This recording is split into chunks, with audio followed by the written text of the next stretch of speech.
Wyoming Territory, May 1879. The wind carried dust and curses as Clara Kessler rode hard out of Carter Junction, her face streaked with sweat and heartbreak.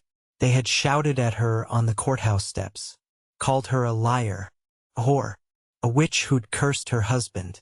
But she had not cursed him. She had buried him. Clara leaned forward in the saddle, urging her mare faster, her skirts flapping like torn sails. The town's men were mounting up behind her.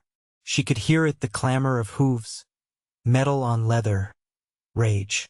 They wanted to drive her out for good. And she would have gone quiet if it were only for herself. But she had a son to protect.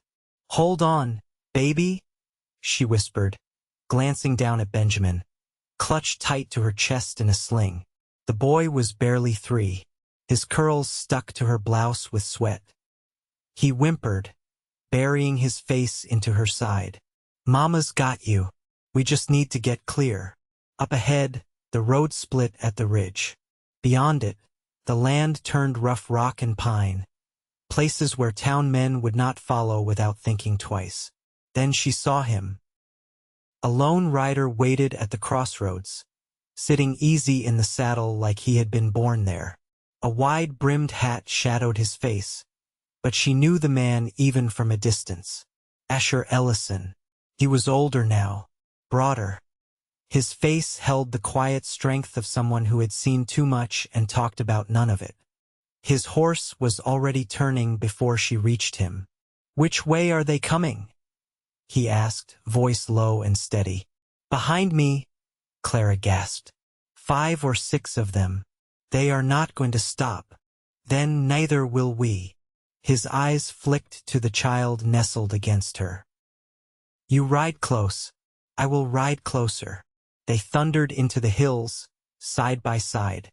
The posse crested the ridge minutes later, but Asher turned his horse and fired a single warning shot into the air. He did not say a word, just stared down the lead man, his revolver steady in his hand. "Turn back," he said. "You are protecting a widow who killed her man," one of them shouted. "No," Asher said. "I am riding beside a woman who buried a bastard, and I will see her safe." The silence that followed stretched thin with tension. Then the posse turned their horses.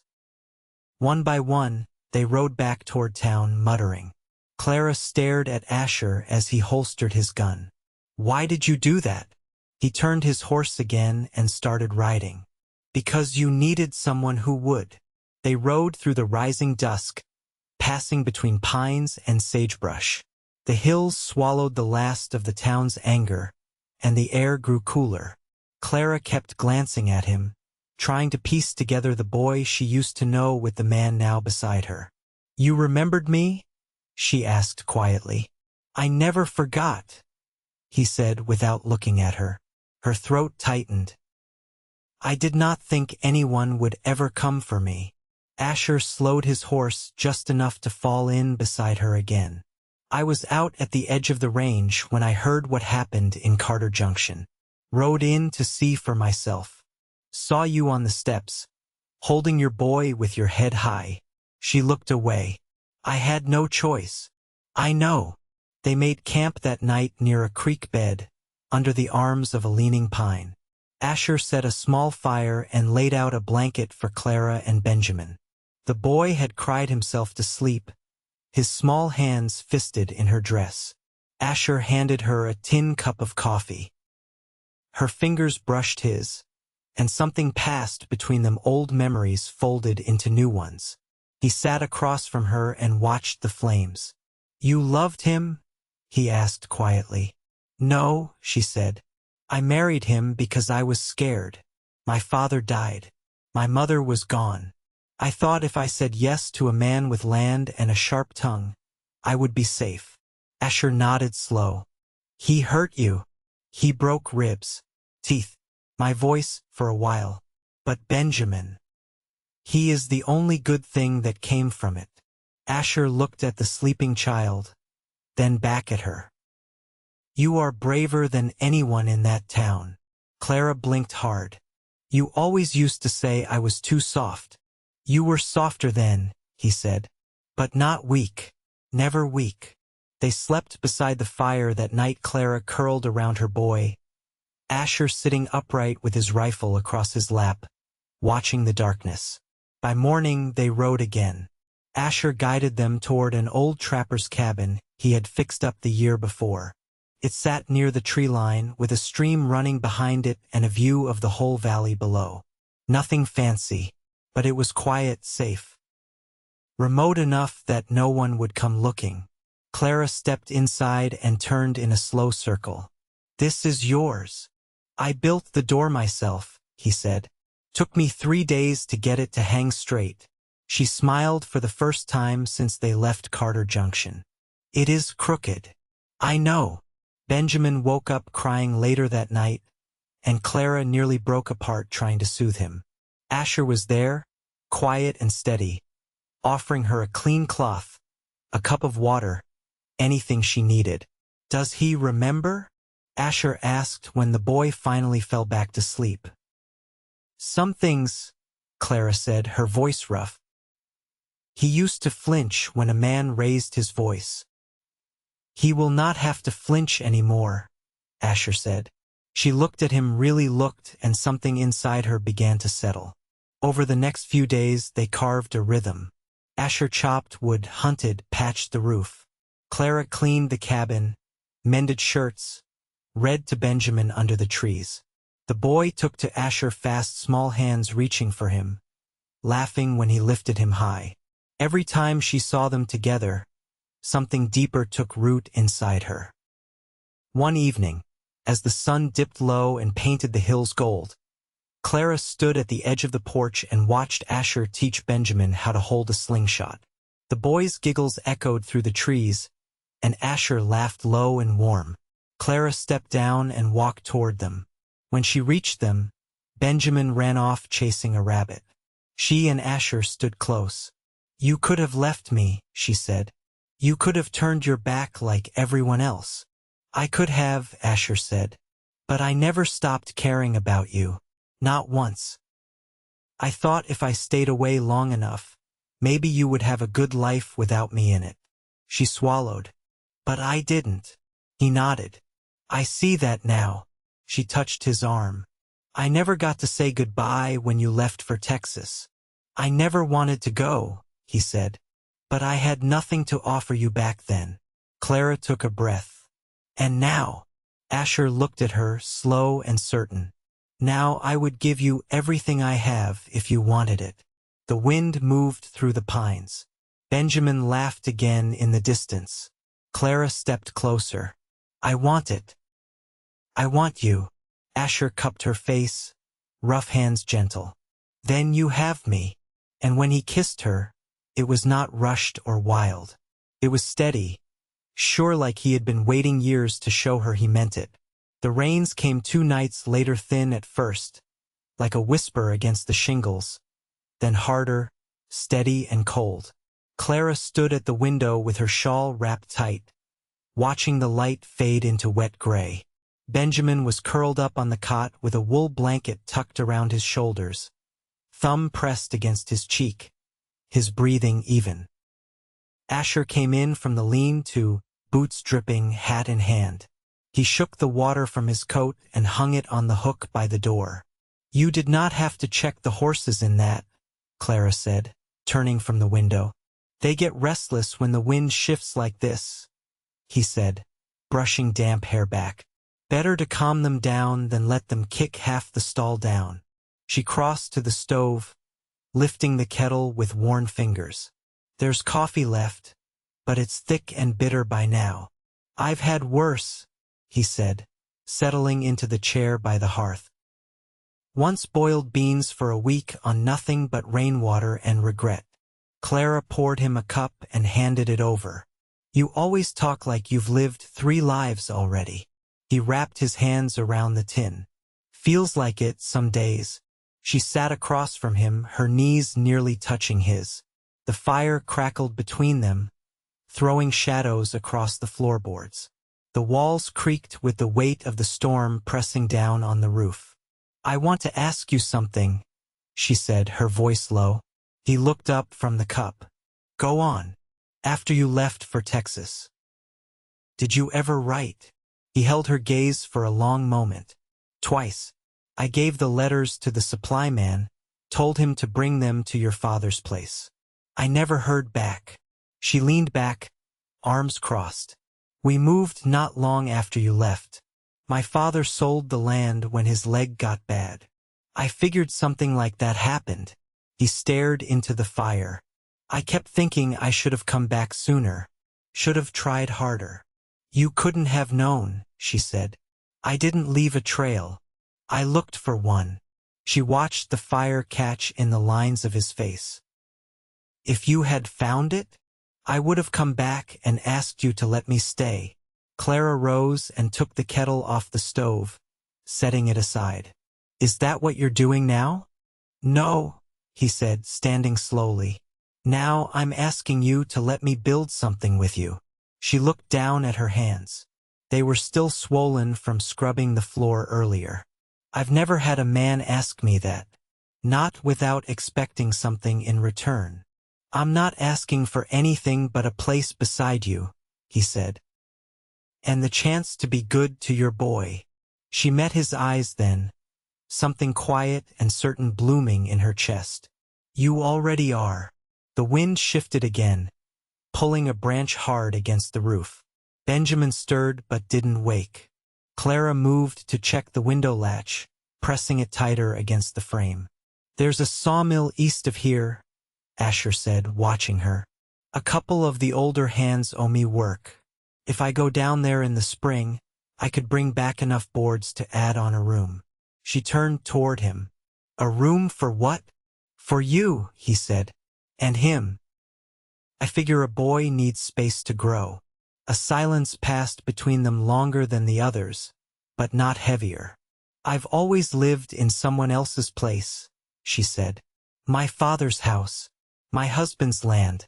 Even that boarding room in Carter Junction was never mine. He stepped forward, slow and careful. Then let this be yours.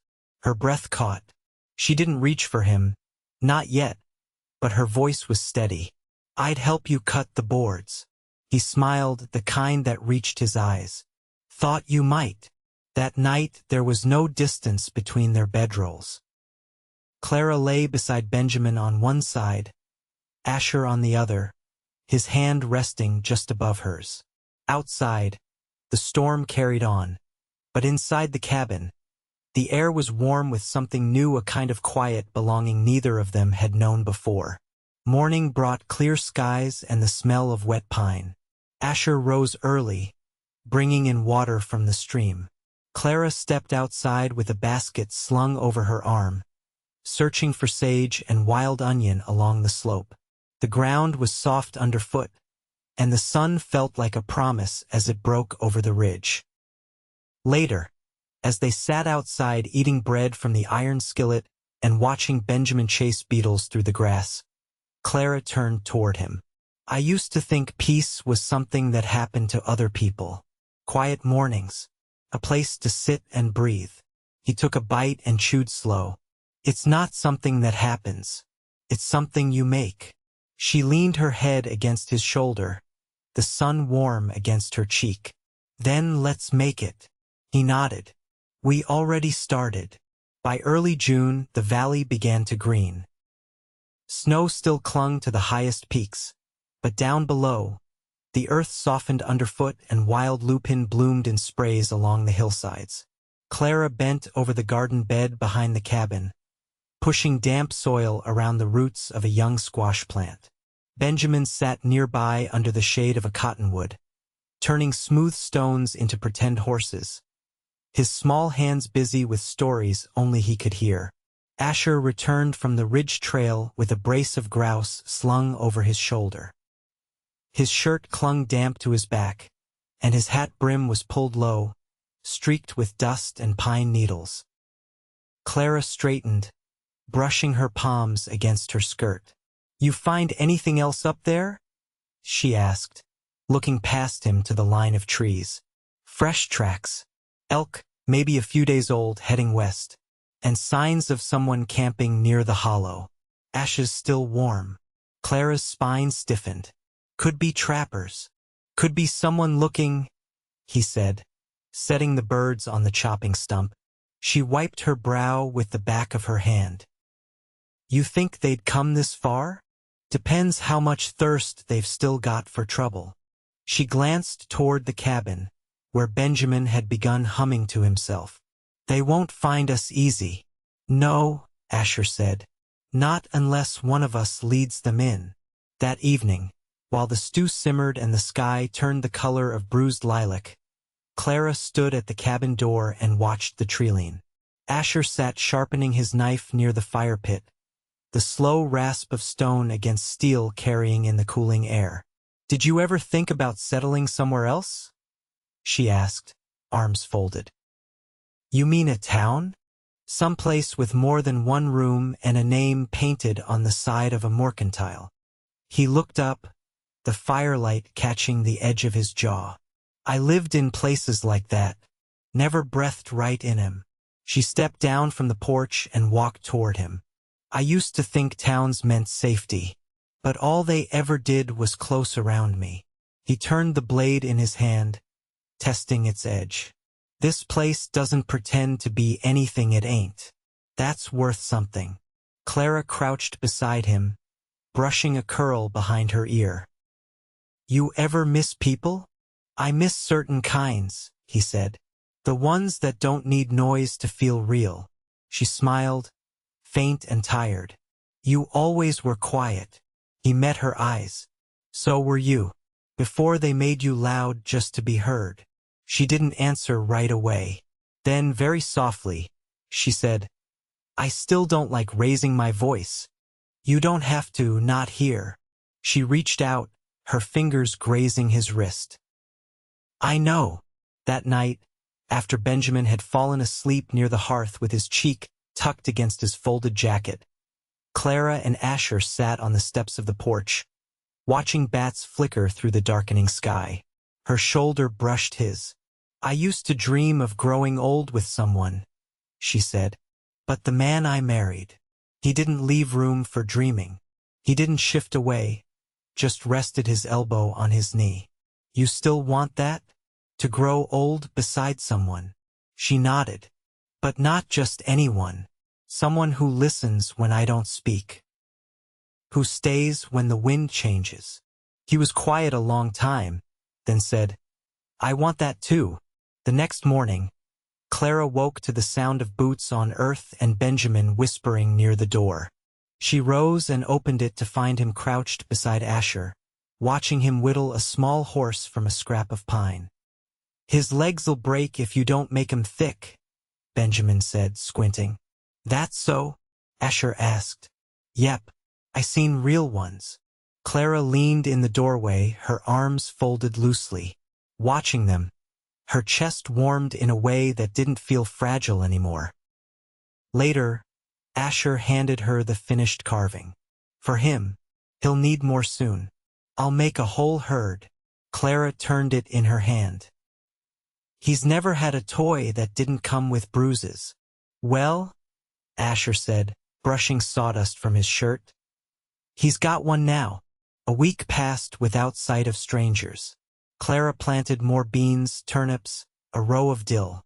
The cabin held the smell of wood smoke and sun-dried herbs.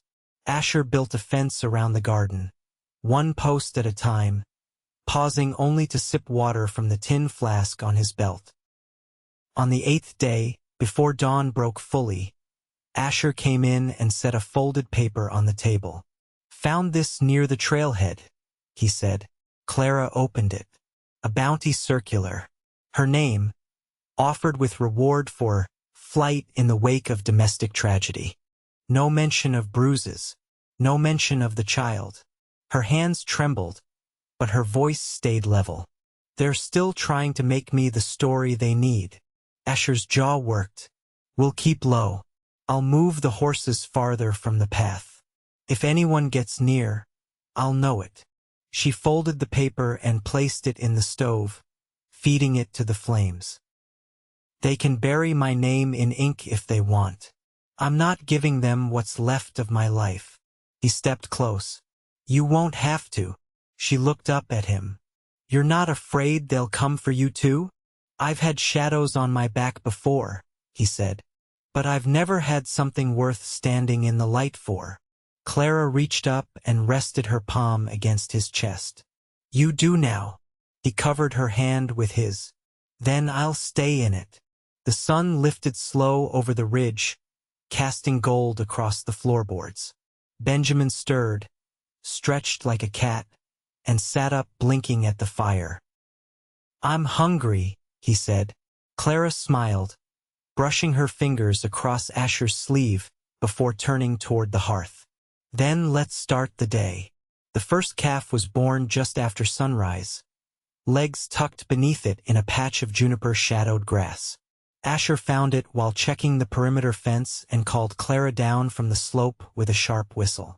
She came quickly, Benjamin bouncing on her hip, both of them blinking against the morning light.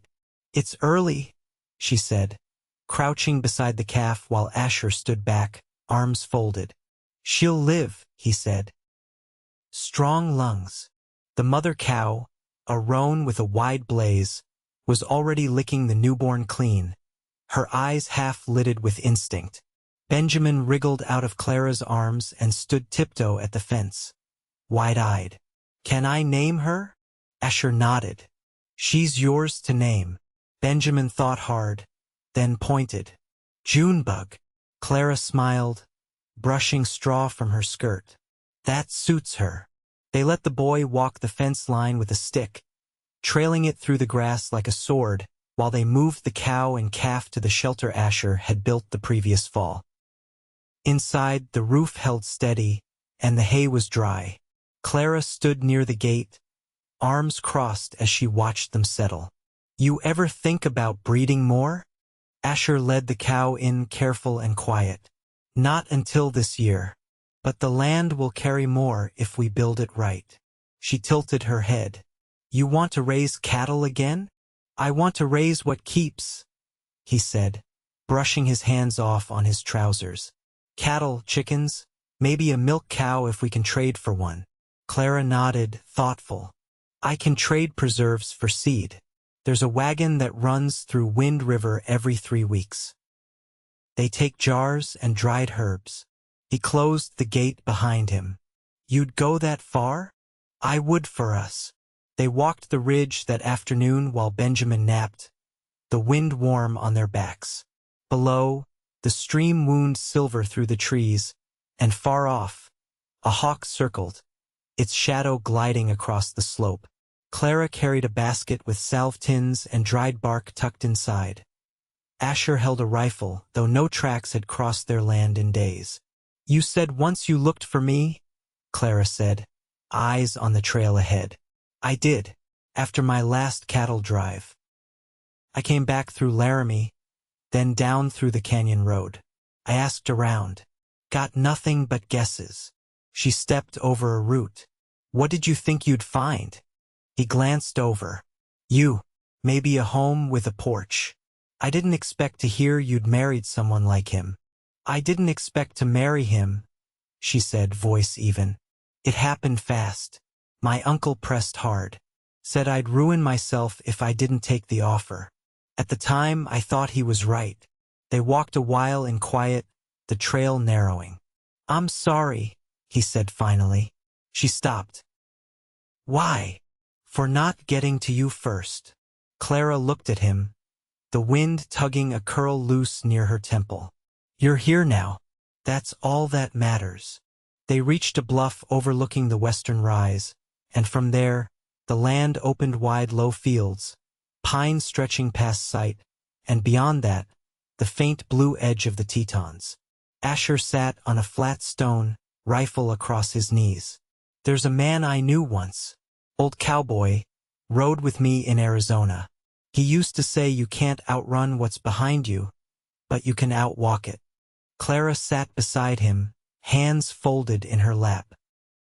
So we keep walking? He nodded. If we stop, it catches up. She leaned against his shoulder, slow and certain. Then I'll walk beside you. That night, they ate by lamplight, the cabin filled with the scent of onion and thyme. Benjamin told them about the calf again, how it stood on wobbly legs and blinked at him like it knew his name. Asher listened, nodding, while Clara braided string for new candle wicks. Later, after Benjamin was asleep, Asher stood at the door with his hand on the frame. "I've been thinking," Clara looked up from the hearth, "about building a smokehouse. If we're staying through winter, we'll need to keep meat longer." She set her stitching aside. "I can help salt and hang." He stepped inside, closing the door behind him. "We could make a list. What we'll need. What we can trade for." Clara stood, brushing her skirt smooth. "Make it tomorrow. Tonight. I just want to be here." He nodded once, then reached for her hand. "You are. And I'm glad."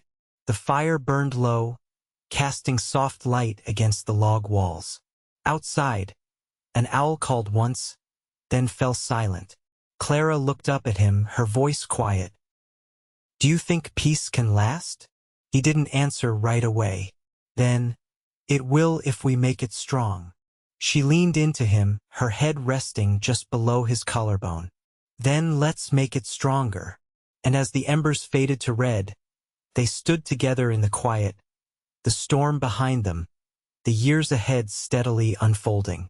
By late summer, the cabin had changed, not in shape but in feeling.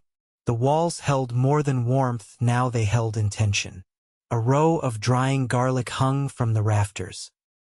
A hand-drawn map of the land, marked with fence lines and future plantings, rested on the table beside Clara's growing stack of stitched linens. Benjamin had taken to drawing horses in the dirt with a stick, naming each one after wild things: cloud, cinder, thistle. Asher spent his mornings carving beams for the addition, measuring twice before cutting, teaching Benjamin to hold the square steady, while Clara watched from the porch, shelling beans into a tin bowl. That afternoon, Asher entered with a splinter in his thumb and a layer of sawdust in his hair. Clara rinsed his hand in cool water, her touch gentle but sure. "You ever think about what you'd be doing if you hadn't come back through the valley?" she asked, wrapping the clean rag around his thumb. He watched her knot the cloth. "I don't. Not anymore. I used to picture 100 different lives," she said. "None of them looked like this. That a good thing?" She leaned her hip against the table, folding the rag ends flat. "I think it's the first time I haven't needed to imagine something else." He looked up at her, eyes steady. "Everything I want's already here." They didn't speak after that. They didn't need to. The next day, Clara took Benjamin into Wind River for the first time since leaving Carter Junction. She hitched the wagon Asher had repaired and packed 2 bushels of dried herbs, 6 jars of pickled beets, and a bolt of linen she traded for with a woman passing through. Asher stayed behind to finish the roof frame and keep watch on the land. Benjamin sat tall, gripping the side rail, wide-eyed as they rode past the cottonwoods and onto the open road. Clara kept her chin high, her shoulders square, though her hands were tight on the reins. The town was smaller than Carter Junction, quieter. No stairs followed them. No voices rose. Clara traded at the mercantile, bartered for a sack of flour, a tin of lye soap, and a length of blue calico. An older woman with a pinched mouth and a basket of eggs offered to take a jar of Clara's blackberry preserves in return for 3 fresh hens. By the time they turned onto the road home, the sun hung low and heavy. Benjamin leaned against her side, full from the bread roll Clara had tucked in her pocket. "Do you think we'll stay forever?" he asked. Clara brushed his curls back. "If we're lucky." When they reached the cabin, the addition had rafters and half a wall. Asher was up on the roof, hammer in hand, shirt tied around his waist. Clara stepped down from the wagon, watching him for a long moment before calling up. "I've got something for you." He climbed down, wiping his hands on his trousers. "What is it?" She opened the parcel of blue calico and held it out. "A shirt. Thought you might want something clean to wear to the harvest fair. He took the fabric, running it between his fingers. You planning on going? I thought we might. There's a barn dance. Folks from all over the valley. He lowered the fabric. You want to dance? I want to stand beside you in a room full of people, she said, without looking over my shoulder. He nodded, slow. Then we'll go. The barn dance came 2 weeks later. Clara wore a dress stitched from the same blue cloth, her hair pinned up with the silver comb Asher had carved from deer antler. Benjamin wore his best shirt and boots, his small hand tight in hers as they entered the old Grange hall strung with lanterns and pine garland. No one looked twice at them. The fiddle played in the corner. Laughter rose like smoke. Asher held out his hand. You still remember how? She placed hers in his. I never forgot. They moved slow at first, cautious, then easy. Clara let herself lean into the rhythm, the warmth of his palm, the steady way he watched her like nothing else mattered. Later, they stood outside under the stars, Benjamin asleep on a bench nearby, curled around his jacket. I've been thinking, Asher said softly, about the land. We could apply for a homestead deed. Make it official. Clara turned to him. That what you want? I want to raise him right. With you. On land that's ours. She took his hand. Then let's claim it. He leaned down, pressing his forehead to hers. You're everything I never knew how to hope for. She smiled against his mouth. You're everything I refused to stop hoping for. They kissed, soft and unhurried, like the world had finally given them permission. The papers were filed that fall. The deed bore both their names. The extra room was finished before the first snow, with a narrow window that looked out over the valley. Clara lined its shelf with books and dried herbs. Asher built a cradle for the new baby they'd come to expect by winter's end. Benjamin called the calf Junebug's firstborn Maple, and fed it by hand each morning. They weathered the cold with stacked firewood, canned peaches, and stories told over candlelight. No one came looking again. And when the spring came, soft and green and slow, Asher and Clara stood beneath the cottonwood with their child between them and another on the way, the land stretching wide and quiet around them. They had built something that held. They had made peace, and it had stayed.